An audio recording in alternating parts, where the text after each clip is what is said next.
What's up, NBA fan? What's up, all sports fans? This your boy JB, host of the Behind the Bench Podcast Network and channel. Just want to give a shout out to the rest of the crew, Shy, Kelvin, and Jermaine. And for everyone who's tuning in, I hope that you support Behind the Bench, become a subscriber, and help make this show the best that it can be. Now, number 35, KD, the Slim Reaper.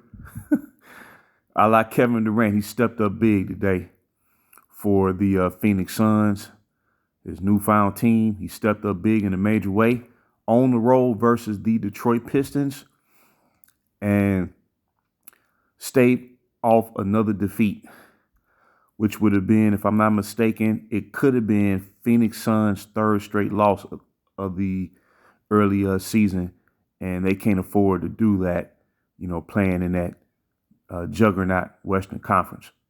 He stepped up big. As we can see right here, the Phoenix Suns defeated the Pistons on the road by the score of 120-106, with KD going beast mode with 41 points, 4 rebounds, and 5 assists in 35 minutes of action. And they defeat the Pistons by 14 points. And this is without Devin Booker, who has missed his second consecutive game after returning back to action last week versus the Spurs.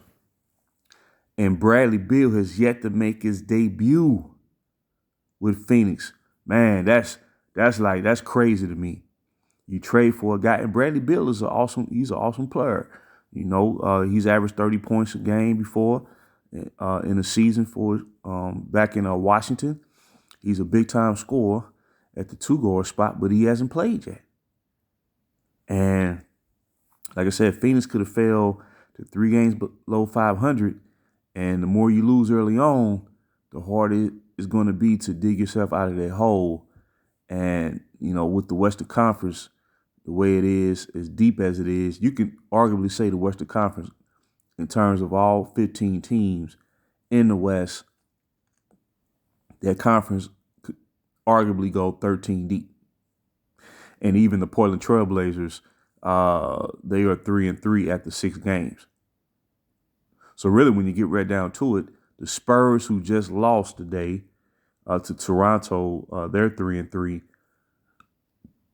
So really, in the first month of the season, we're talking a situation where 14 teams right now are vying for a playoff spot. Well, I forgot about Memphis. They're winless. They're 0-6, and then you got the Houston Rockets. So really, yeah, 13 deep right now. But a big win by Phoenix. KD did get some help today from Eric Gordon, who tallied 21 points, 5 rebounds, 8 assists. Grayson Allen with 14, 4 and 2. Josh Okogie with 10, 7 and 2. And Yada Watanabe was 6 points. And then contributions from Bobo and the like. But for Phoenix to be a serious contender for Western Conference supremacy, they're going to need more production from Jusuf Nurkic, who only had 6 points in 28 minutes of action. They need more out of him. This is where I think they may have made a mistake in trading DeAndre Ayton. Ayton, his production had declined over the past 2 seasons, but I believe that's because of scheme more than anything else.